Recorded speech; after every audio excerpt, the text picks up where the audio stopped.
Para o estudo de hoje, teremos a colaboração dos amigos e facilitadores, Márcio Torres e Fabiano Capanema. Passo a palavra aos facilitadores. Boa noite, pessoal. Isso, alegria. Que bondade estarmos aqui nessa noite de terça-feira, a última terça-feira do ano, que as duas próximas nós estaremos de recesso, né? Por causa do feriado aí de Natal e Ano Novo. Então, esta terça é a nossa última terça do ano. Então, agradecidos somos por esse ano que passou, por o trabalho que nós realizamos nessa casa, por vocês terem vindo, aos amigos internautas que nos acompanham, nosso muito obrigado por mais um ano nos acompanhando aí nos estudos. E, como disse a Ana, o estudo é interativo, é aberto. Aqueles que tiverem alguma pergunta, alguma coisa que queira saber, é só levantar as mãos. Nas laterais os nossos companheiros estão aí com papel e caneta, e dentro das nossas condições nós vamos tentar responder. Nós temos aqui algumas perguntas que estavam no e-mail da casa, e nós imprimimos e vamos começar respondendo elas. Aí vocês sintam-se à vontade a fazer de vocês, tá ok? Um abraço a todos. O Fabiano vai começar a fazer os estudos, e em seguida a gente vai dando sequência. Um abraço, com Deus. Boa noite a todos, boa noite aos internautas também. A primeira pergunta é a seguinte: o que é lei de causa e efeito? Quando nós fizemos os nossos estudos de primeiro e segundo grau, e aqueles que avançaram para o terceiro grau, nós estudamos algumas matérias importantes, dentre elas a física. Quando nós vamos observar que os estudiosos do passado nos falavam, né, sobre a lei mecânica, a lei de ação e reação, podemos fazer um paralelo com a lei de causa e efeito. A lei de ação e reação pressupõe que a cada movimento que você faça, corresponde a uma ação ou um movimento contrário de mesma intensidade. No caso da lei de causa e efeito, fazendo um paralelo, nós podemos observar que dentro do livre-arbítrio, que é um atributo nosso, dos espíritos, seja encarnados ou desencarnados, nós podemos nos utilizar do livre-arbítrio para tomar decisões. Diariamente fazemos isso.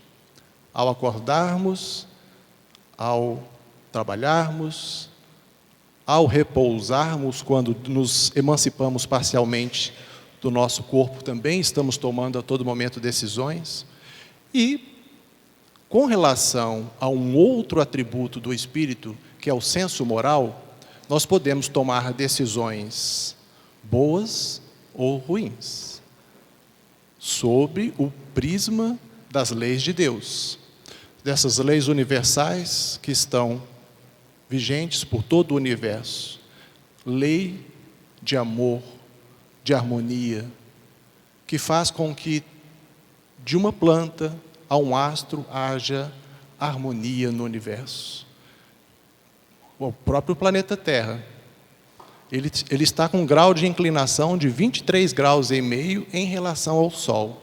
Qualquer alteração em meio grau ou 1 grau que seja nessa inclinação, provocaria alterações climáticas e provavelmente não teríamos a vida como ela existe no planeta Terra. Então é só para citar um exemplo de como existe uma harmonia nas leis de Deus, sobre todos os aspectos físicos, químicos, morais, éticos.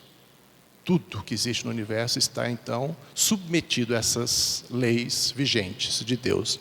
Então, através então do meu livre-arbítrio, tomo as minhas decisões, as decisões equivocadas que são contrárias a essas leis de amor, elas vão pressupor, vão gerar uma necessidade de que eu possa depois me redimir perante essas leis. O próprio Cristo, quando Ele nos falou que nenhuma das ovelhas que o Pai me confiou se perderá do caminho, Ele estava fazendo uma alusão também à lei de causa e efeito. Porque mesmo que a gente faça esse processo, pelo livre-arbítrio, de transgressão dessas leis de Deus, certamente estaremos submetidos aos efeitos dessa nossa ação. seja através do processo da dor, do arrependimento. E é importante lembrar que arrepender-se de algo errado que se faz já é um primeiro momento, uma primeira oportunidade, uma porta que se abre para a gente se redimir, fazer o processo de redenção pessoal.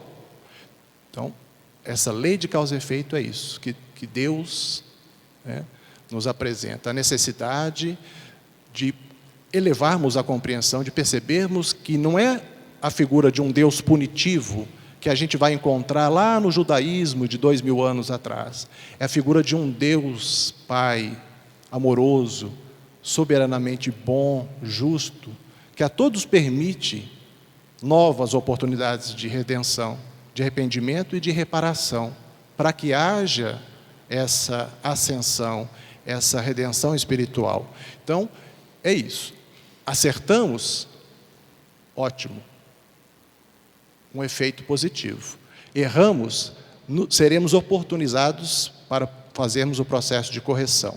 Qualquer coisa que nós fizermos, pensarmos, qualquer coisa que a gente faça que transgrida essas leis, gerará então essa necessidade. E como Ele é soberanamente bom, justo, Ele permite que a gente receba novas oportunidades de reparação. Muito bem. Chegou uma pergunta aqui da casa. A pessoa pergunta assim: é possível, em desdobramento, tocar e sentir a pessoa? Perdi meu pai há 5 meses e me encontrei com ele em um desdobramento. Ele estava em um lugar maravilhoso. Eu senti quando encostei no ombro dele. Então, a pessoa aqui é um desencarnado, né? O microfone está com eco. A pessoa aqui, no caso, era um desencarnado. O que acontece no desdobramento... Você desligou ele? O que acontece no desdobramento é que nós saímos do corpo ao dormir, né? Para quem não conhece o fenômeno do desdobramento, nós, espíritos que somos, não necessitamos do sono físico, não é? Quem adormece é o corpo, nós continuamos ativos. E nós saímos do corpo todas as noites quando o sono entra mais profundo ali. E nós vamos para lugares onde a nossa condição vibratória está sintonizada, onde aquilo me é sintonizado. No caso, a pessoa, ela encontrou com o pai, num plano superior, né, um lugar bonito, e sentiu o pai. Por que sentiu? Porque eram 2 espíritos. Ele, apesar de estar encarnado, ele estava em desdobramento. E em desdobramento ele é um ser espiritual, como o pai que já havia desencarnado. E o corpo perispiritual que nós temos, que a gente chama de perespírito, né, periferia do espírito, que é um corpo quintessenciado, que é uma cópia idêntica do corpo físico, ele é tangível do lado de lá. Se eu entrar em desdobramento, o Fabiano entrar, eu vou ver ele como ele é, ele vai me ver como eu sou. E se eu encostar nele, eu vou sentir o corpo dele, o corpo perispiritual. Então, o que aconteceu aqui foram 2 espíritos, um encarnado e um desencarnado, se encontrando num plano espiritual. Então, isso acontece. Muitas das vezes a gente não traz a lembrança, infelizmente, até mesmo para a nossa proteção, para nos guardar, porque na maioria das vezes nós estamos sintonizados em lugares não muito bons, né? E a gente confunde aí o desdobramento com o sonho, porque o sonho acontece nos primeiros momentos do sono e próximo de quando nós vamos acordar, porque aí o espírito já está novamente voltando, conectado ao corpo, e o cérebro físico começa a trabalhar novamente, né? Então é aquela coisa assim meio que misturada, você está aqui, outra hora você está ali, você está conversando com a pessoa, de repente já é outra, é aquela coisa, aquela miscelânea de coisas que a gente, normalmente que a gente, são flashes do que a gente viveu, do que a gente passa, isso é sonho. O desdobramento, ele já é uma história coerente, ele tem início, meio e fim. Quando a gente lembra de uma conversa, eu tive com uma pessoa, e eu lembro da minha conversa normal, isso acontece. Eu tive um desdobramento consciente, há uns 20, 25 anos atrás, eu me vi no Centro Espírita Casa Maria de Nazaré, ele era ali na rua São Paulo ainda, eu estava sentado com um colega meu lá do centro e assistindo uma palestra de uma outra colega. Assistindo a palestra. E eu percebi a palestra dela o tempo todo e nós dois conversando sobre a palestra dela. Aí no outro dia eu acordei de manhã, lá tinha reuniões todos os dias às 8 horas da manhã. Eu acordei, tomei um banho e fui para o centro. Cheguei lá e encontrei com esse amigo. Virei para ele e falei assim, sonhei com você essa noite. Ele falou assim, eu também. Eu falei assim, mas eu sonhei que nós dois estávamos aqui. Ele falou, nós estávamos assistindo a palestra da fulana. E nós continuamos o assunto da madrugada. Então isso é um desdobramento consciente. Você traz a lembrança e ela é real. Então nós podemos encontrar tanto com pessoas encarnadas no mundo espiritual, como também com os desencarnados, tá ok? Parabéns para quem teve esse mérito maravilhoso de encontrar com o Pai do outro lado, né? É uma coisa muito maravilhosa. Mais uma pergunta. Espiritismo é o mesmo que Umbanda ou Candomblé? Primeiro vamos falar sobre a diferença de espiritismo e doutrina espírita. Aí logo em seguida a gente entra na questão do sincretismo religioso. O espiritismo, ele existe na Terra, no mundo em que vivemos, desde que o homem está sobre a Terra. Então, desde toda a história da humanidade, existe o espiritismo. A doutrina espírita, ela surge no século XIX, a partir do momento que, por ordem do Cristo, governador espiritual do nosso planeta, decidiu-se que era o momento adequado para trazer luz para a humanidade acerca da nossa realidade espiritual. Então, foi como os próprios espíritos mencionam no livro dos espíritos, foi uma invasão organizada. Quer dizer, por todos os lados da humanidade, de forma mais concentrada na Europa, começou-se os fenômenos físicos para chamar a atenção de nós, homens vivendo na carne, sobre a realidade espiritual. Então a doutrina espírita ela surge no século XIX com a codificação que foi promovida pelo insigne Allan Kardec, codificador da doutrina espírita. Ok, Umbanda, Candomblé, quando nós vamos estudar o processo de descobrimento do Brasil, né, a questão histórica, e a determinação do próprio Cristo no século XIII, de que haveria a necessidade de transplantar a árvore do Evangelho da Europa para o Brasil, quer dizer, nós estamos falando do século XIII. O Brasil foi descoberto no século XV. Né? Então, mas 200 anos antes, houve essa determinação de que o mundo velho, a Europa, submetido a intensos conflitos, guerras, inclusive guerras consideradas santas, porque eram em nome de Deus, muito insatisfeito com essa situação, ele determinou que essa árvore do Evangelho fosse transplantada para o Brasil. Então, aqui nós já tínhamos os nossos irmãos indígenas, foram trazidos para cá também, né, posteriormente, os nossos irmãos da África, né, e tivemos também os próprios europeus, os portugueses, as invasões holandesas e vários povos que vieram a formar essa nação, a nação brasileira. São 60 povos ao todo. Então, toda essa miscigenação de raças e nações e povos que compuseram a nação brasileira, esses povos trouxeram consigo também as suas crenças religiosas, as suas maneiras de entender Deus.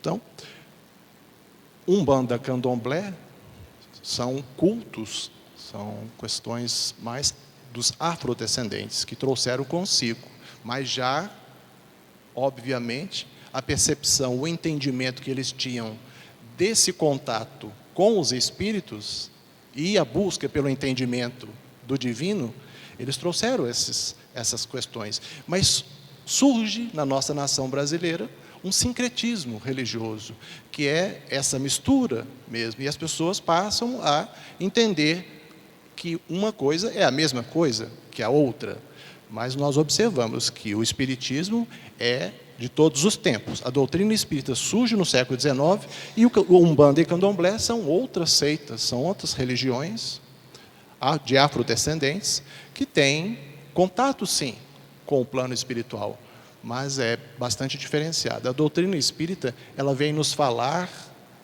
da interdependência, do regime de interdependência que nós vivemos, tanto nós encarnados quanto aqueles desencarnados que se encontram presentes neste momento conosco. Então, essa interação, ela é intensa e ocorre a todo momento. Haja vista que a humanidade desencarnada é 3 vezes maior do que a humanidade encarnada. Então, se nós já estamos com 7,7 bilhões de habitantes encarnados, multiplicando esse número por 3, nós vamos ter 20 e poucos bilhões de espíritos desencarnados, interagindo com a gente a todo momento. Então, a doutrina espírita tem essa clareza, né? Ela traz a informação de como é a vida no plano espiritual, como é a relação, né? Como que se dá o processo da desencarnação, da reencarnação, como nos encontramos no plano espiritual, que está diretamente ligado à forma como vivemos aqui. Então, se você está passando por dificuldades, às vezes um processo de doença, até terminal, e fala assim, morreu, vai descansar. Aí que é o engano, né? Assim, a gente não morre o corpo físico, a gente desencarna, e nós vamos continuar a nossa trajetória num outro plano. Agora, o entendimento de como se dá isso, a doutrina espírita traz muita clareza. Então, basta que a gente possa buscar esse conhecimento que está na doutrina, mas, acima de tudo, que o Cristo quer que nós façamos, possamos trabalhar por Ele, trabalhar por nós mesmos, em nome dEle, na seara dEle, fazendo o bem. Porque só assim a gente vai realmente conseguir retribuir todas as bênçãos que nós recebemos diariamente.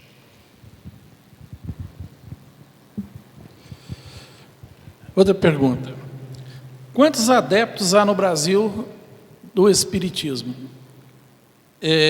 Uma informação interessante é que no ano 2000, no censo do ano 2000, nós éramos cerca de 3,8 milhões de pessoas no Brasil.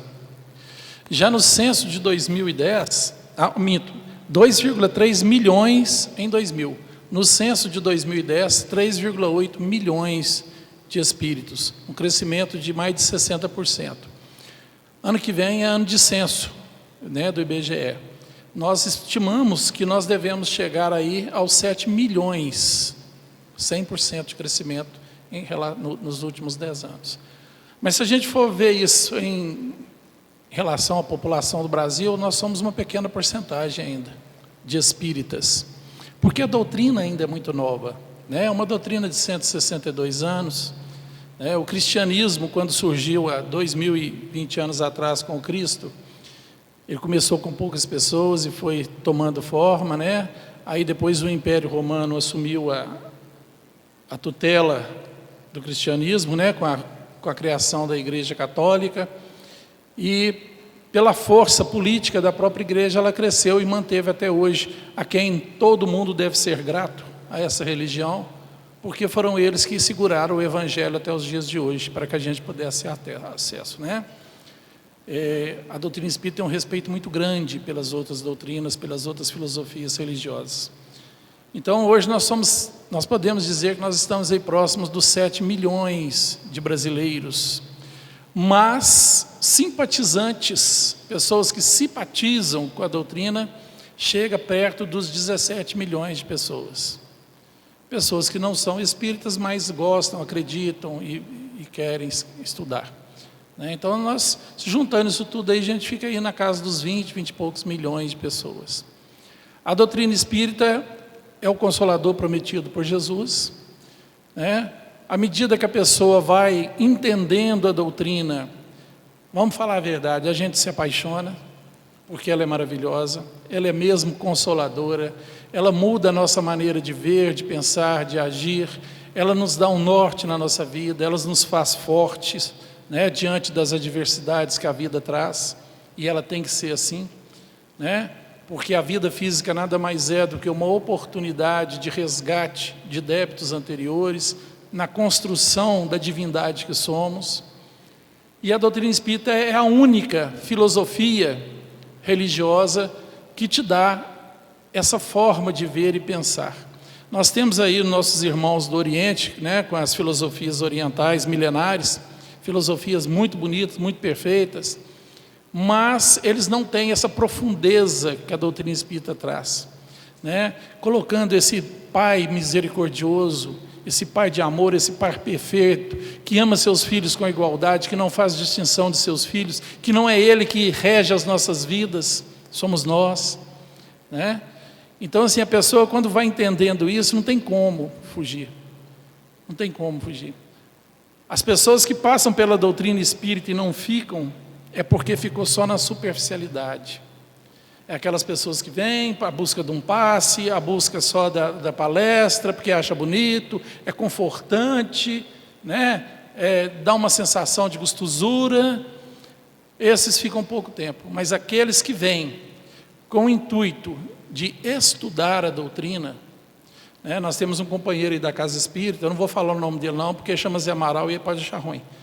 Ele fala que uma semana de evangelho bem estudado é para o resto da vida.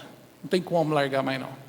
A pessoa que pega o evangelho segundo o Espiritismo e estuda bem estudado, pega o livro dos Espíritos e estuda bem estudado, acabou.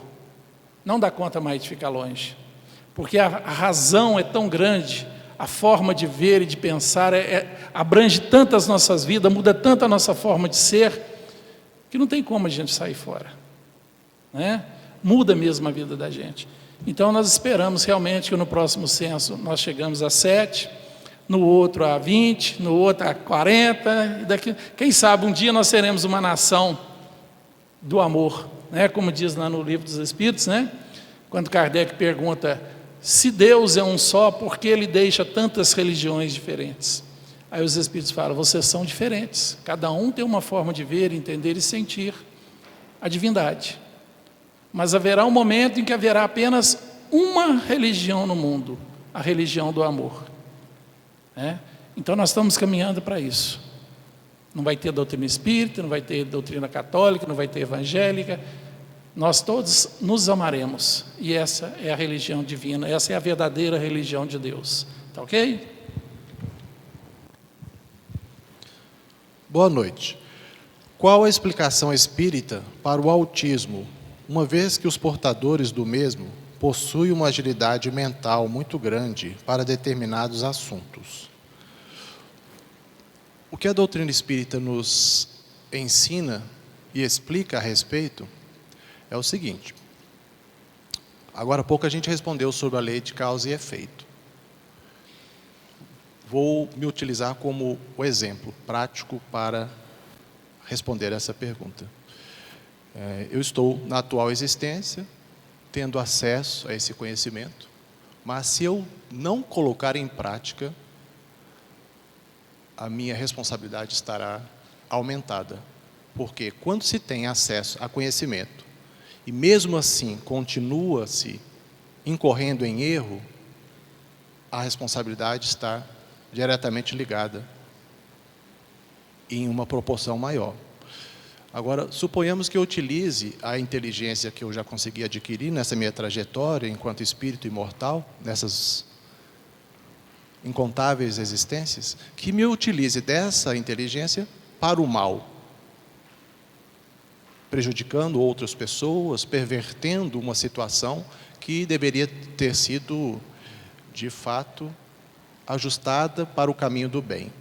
Então, eu estou infringindo uma lei divina, e dentro da lei de causa e efeito, teria então que me redimir. Desencarno, com essa sabedoria divina, Deus vai me oportunizar, né, novas experiências na carne. Agora, como eu vou receber essa nova oportunidade, tem uma solidariedade com a minha existência anterior. A solidariedade existe com todas as nossas existências pretéritas. Então, nessa nova oportunidade, que daqui 30, 40, 50, 100 anos eu vou receber, como eu estarei recebendo um novo corpo, um novo instrumento de manifestação, para me tornar novamente visível no plano da matéria mais densa. Se eu me utilizei mal, obviamente que eu terei que responder por isso. A genética dos pais, que tem um papel importante também nessas questões, várias questões ligadas a problemas genéticos, né? Nós temos predisposições orgânicas mediante as nossas construções do passado. Então, como eu vou reencarnar daqui 100 anos, vai estar então ligado com o que eu fiz. Os meus problemas mentais, imaginemos aqui, não tem como fazer essa separação, não é só didático, tá? Mas imaginemos, mente, corpo mental, perispírito, que foi o que o Márcio mencionou agora mesmo, e corpo físico. Nós somos um conjunto de tudo isso. Mas quando a mente está em desequilíbrio, ela produz alterações no corpo mental, e essas alterações repercutem no corpo perispiritual. Então, de forma sintética, para mim não alongar muito na resposta, a enfermidade se encontra na alma, que se manifesta no corpo físico. Então, espírito, mente, corpo mental, perispírito, vou receber daqui 100 anos um novo corpo físico. Mas aqueles distúrbios da minha mente estão comigo ainda, porque esse é o nosso patrimônio. Bom ou ruim, nós carregamos conosco onde quer que estejamos. Aí eu vou receber essa nova oportunidade. Os meus futuros pais, daqui 100 anos, têm uma relação sexual, há a fecundação do espermatozoide no óvulo, dispara-se um processo de multiplicação celular. Quando chega na fase do blastocisto, são 64 células, o espírito, então, passa por um processo de restringimento perispiritual. Então, esse perispírito, então, ele vai fazer um processo de restringimento, e ele, então, é ligado ao útero materno, que é a porta de entrada do espírito na matéria. Ele é ligado ao útero materno de forma eletromagnética e vai imprimir nas questões genéticas do pai e da mãe as suas necessidades também, enquanto espírito reencarnante. Então, no campo do autismo, nós vamos encontrar, igual menciona aqui na pergunta, pessoas extremamente competentes, inteligentes para determinadas áreas, mas são rebeldes, recalcitrantes, muitas vezes nervosos. Os pais, acredito que estejam recebendo uma criança com autismo, passando por um processo provacional, mas aquele que está reencarnando está passando por um processo expiatório. Tem diferença também, a provação com a expiação. O reencarnante com autismo, ele está no processo expiatório, e os pais no processo provacional. Ok, então, lá naquele processo de multiplicação celular, aqui na mente, um pequeno distúrbiozinho na mente, vai provocar o autismo. Mas lembrando, é a enfermidade na mente do espírito que gera às vezes, essa má formação, esses defeitos congênitos no corpo físico. Entende? Como oportunidade de reparação pelos erros do passado. Então, nós estamos nesse ciclo de desencarnação e reencarnação, buscando sempre a nossa redenção. Aí vem o autismo, que é uma oportunidade, mas ao mesmo tempo é uma necessidade do espírito, então, não estar mais tão rebelde, utilizando a sua inteligência contrária a essas leis de Deus. Então, assim, de forma sintética seria isso. A doutrina espírita explica de forma científica como se dá o processo da reencarnação e que nós receberemos novas oportunidades. E o corpo físico nosso estará diretamente ligado às necessidades do espírito reencarnante.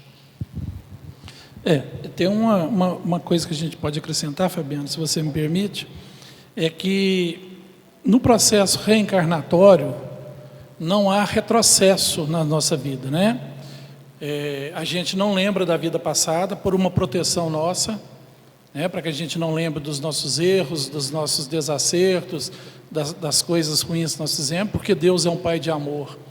E Ele sempre me dá uma oportunidade de começar novinho, em folha, sem a culpa dos erros passados. Mas tudo aquilo que a gente adquire de conhecimento e virtudes, vira patrimônio do ser. Então nós estamos sempre num processo contínuo de evolução. No caso do autismo, são pessoas de muita inteligência, de um grau de QI muito avançado, mas que usaram da inteligência de alguma forma, de forma que não deveria usar, né? Não podemos denominar aqui, porque são milhares de coisas que podem ter acontecido. Mas não tem como tirar deles a capacidade intelectual. Por quê? Porque é uma lei divina, tá?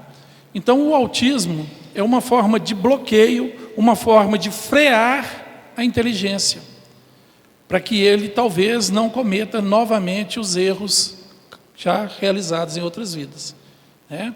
E como também outros tipos de, né, atraso mental, deficiências e tal. O autismo é um grau menos grave, né, de que usou a mente de forma isso. Por isso que eles são muito inteligentes. São muito inteligentes. E podem viver uma vida normal, se quiserem, né? Pode viver uma vida praticamente normal.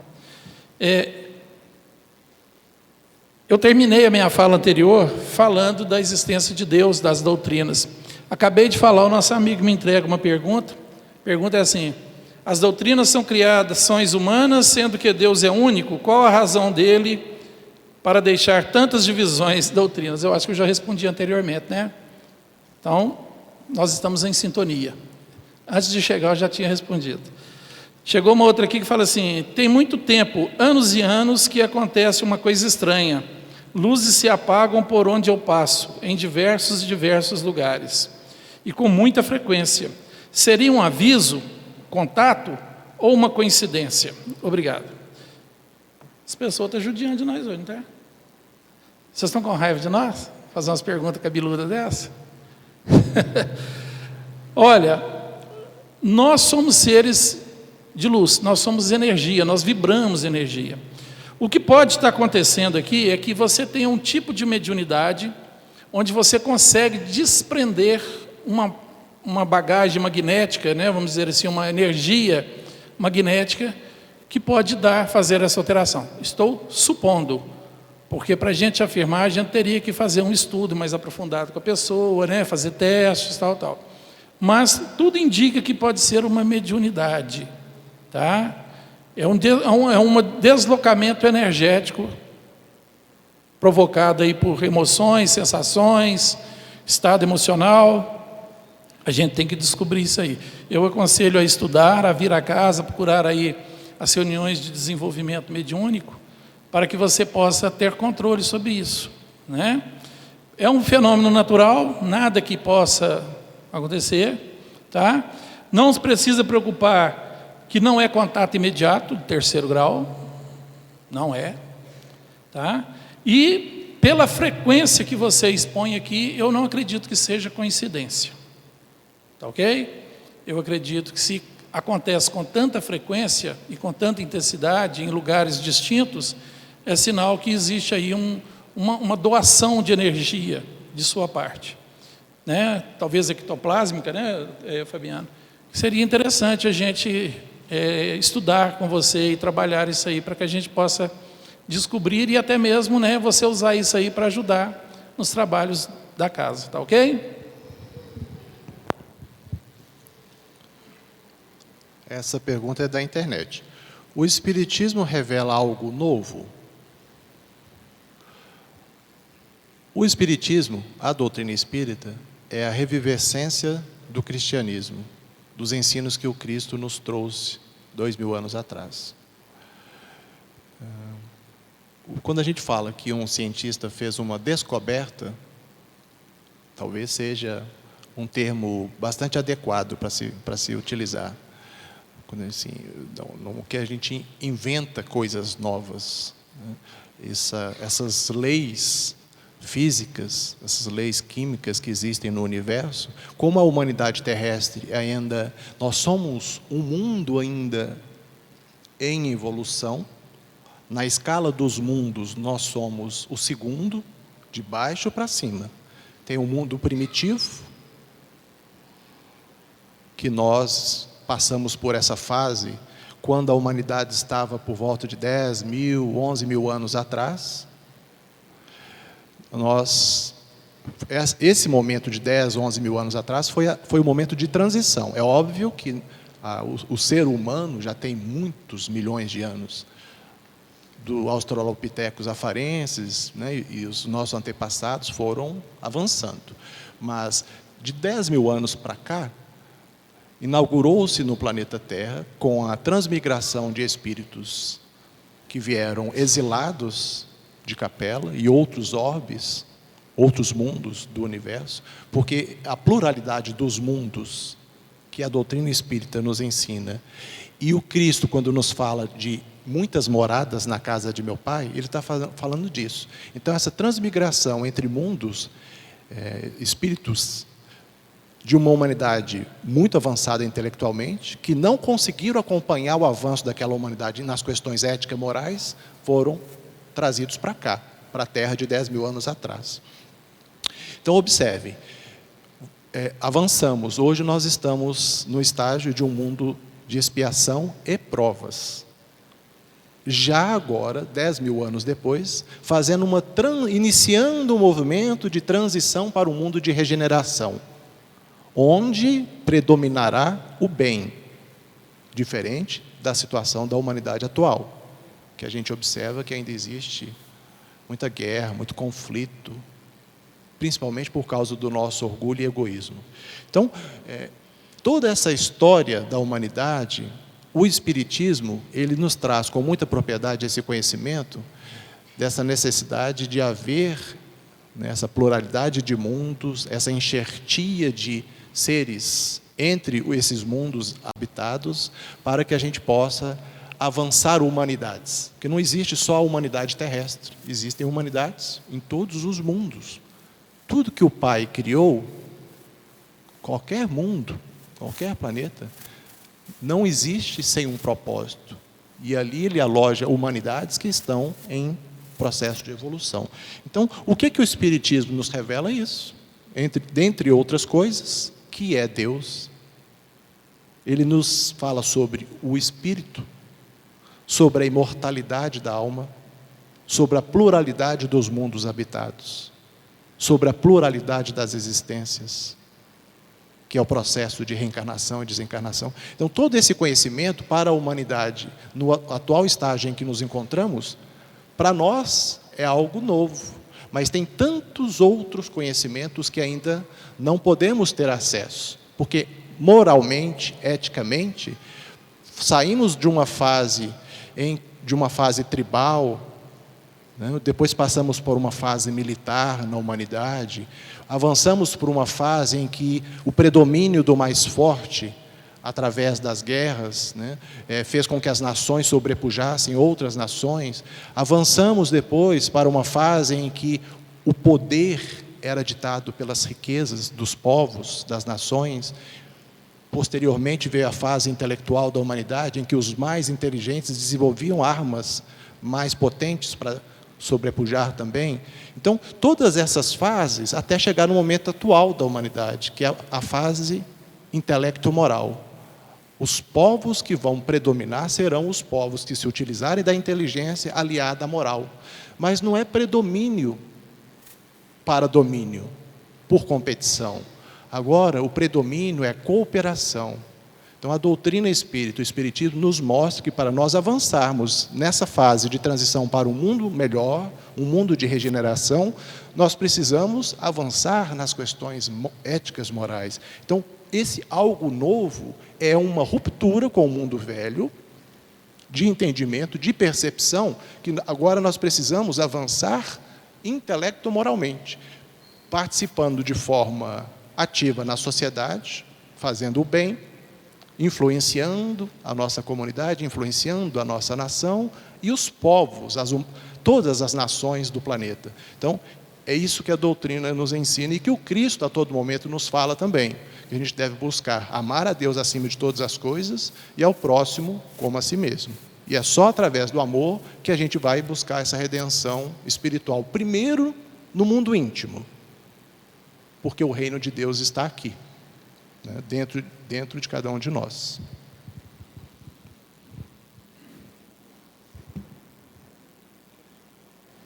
Alô? Não, o senhor está virado. A pessoa pergunta assim: boa noite. Seguindo a linha de raciocínio da explicação sobre o autismo, como a doutrina espírita explica o Alzheimer, visto que, em alguns casos, a pessoa acometida não foi teoricamente exposta a situações a que sujeitassem a ter tal doença? Podemos ousar dizer que também é uma forma de expiação? Bom, ela pode não ter sido exposta nessa encarnação, né? A doutrina fala que aquilo que você não consegue achar explicação na atual encarnação, com certeza ela é de vidas passadas. O Alzheimer até é uma doença degenerativa, né, da capacidade mental, e que chega a um determinado ponto que ele é mais para a família do que para o próprio paciente. Vocês já pararam para pensar? A família é muito mais atingida pelo problema do que a pessoa, porque a pessoa volta a ser uma criança, não dá notícia de mais nada, não sabe que dia que é, onde que está, quem está fazendo. Ela perde o controle total de si mesma. É uma expiação? É, lógico que é, né? Porque o espírito, ele é consciente, o corpo é que não responde mais. Enquanto no dia a dia ele não vê nada, mas toda vez que ele sai do corpo ao dormir, ele está novamente consciente de si mesmo, que a doença está só no corpo físico, né? O espírito desencarna, quando ele desdobra ou desencarna, ele volta a recuperar a sua capacidade normal. A doença não permanece no espírito, não. É uma doença que já está próxima do fim, né? Não sei se vocês estão acompanhando, mas a medicina já descobriu a cura do Alzheimer, está em processo de desenvolvimento, de testes. Breve, nós vamos ficar livre dela, né? Eu não sou médico, não posso falar em nome da ciência, mas o que a gente lê, já leu sobre isso, é que é falta de exercício do cérebro, às vezes. Tá? Muitas das vezes, ela atinge pessoas que já aposentaram, que já não tem mais preocupação, que está ali, leva uma vida, não lê, não busca, não trabalha, se encosta. E vai chegando um momento em que o cérebro, gente, é igualzinho os músculos do corpo, ele precisa ser exercitado. Nós temos que exercitar nosso cérebro. Quanto mais você busca exercitar o seu cérebro, quanto mais você busca estudar, ler, trabalhar, fazer, mais seu cérebro permanece ativo. Se a gente para, ele atrofia, né? Eu já li alguma coisa sobre isso, fala que uma das coisas que podem evitar o Alzheimer, palavras cruzadas, ajuda, né? Fazer leituras, fazer estudos, caminhar, cantar, divertir. Nós precisamos exercitar o corpo e a mente, tá? Então, assim, infelizmente eu não posso falar a nível de medicina, né? Eu não tenho essa capacitação, mas é uma expiação sim, tá ok? Eu não vou prorrogar muito não, porque o nosso amigo tem mais uma aqui, vai lá. Boa noite. Por que quando estamos em lugares diferentes ou com o contato com pessoas diferentes, ficamos bocejando? Ou a pessoa próxima a nós também fica bocejando? O que isso quer dizer?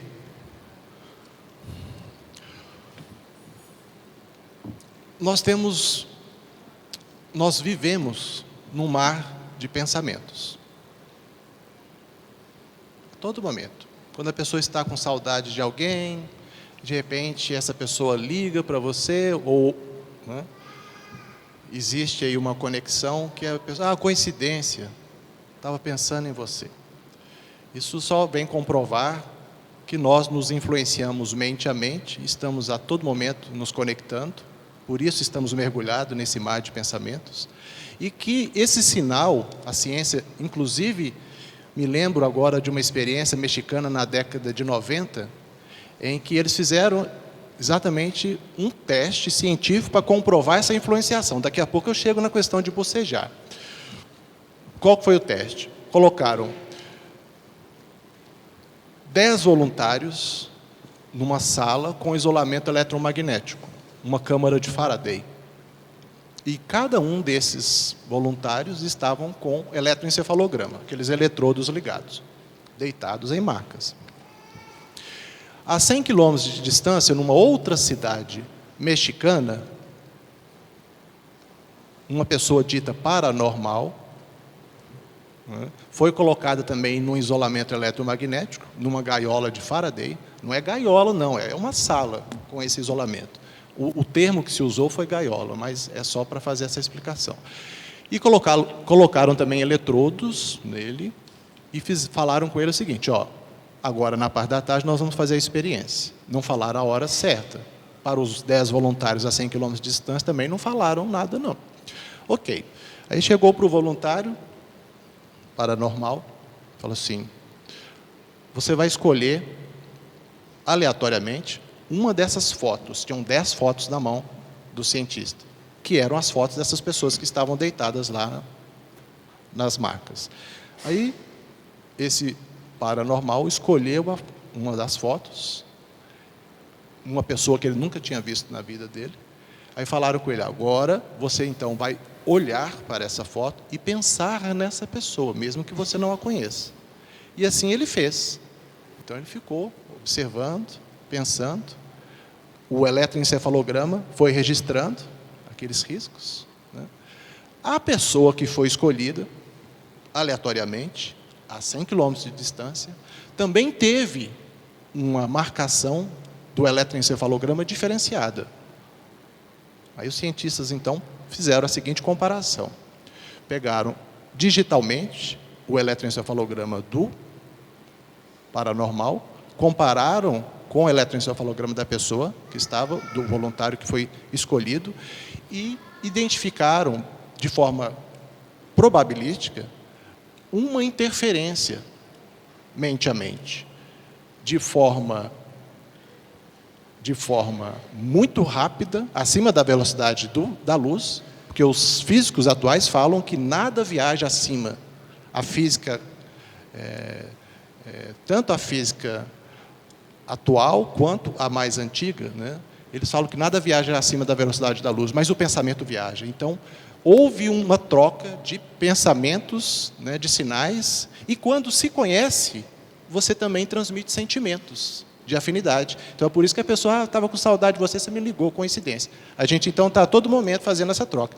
Agora, o que nós fazemos com o nosso pensamento, se a gente abaixa muito nosso estado mental, assim, de repente fica muito alterado, né, com raiva, seja lá qual tipo de sentimento for, a gente, então, cria ao nosso redor, além de influenciarmos uns aos outros pelo pensamento, a gente cria também a matéria mais sutil, que o Márcio mencionou, quintessenciada, ela pode se tornar mais densa.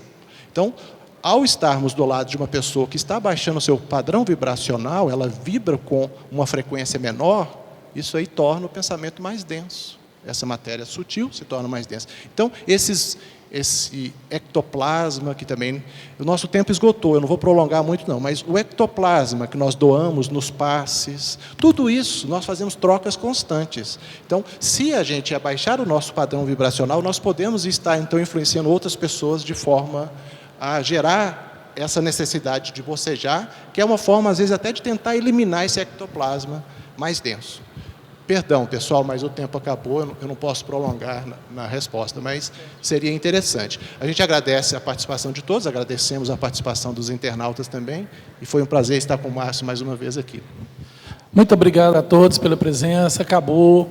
Nós estaremos de volta na segunda terça-feira de janeiro, tá? Nós vamos ter 2 semanas aí de recesso só na terça e na quarta, tá?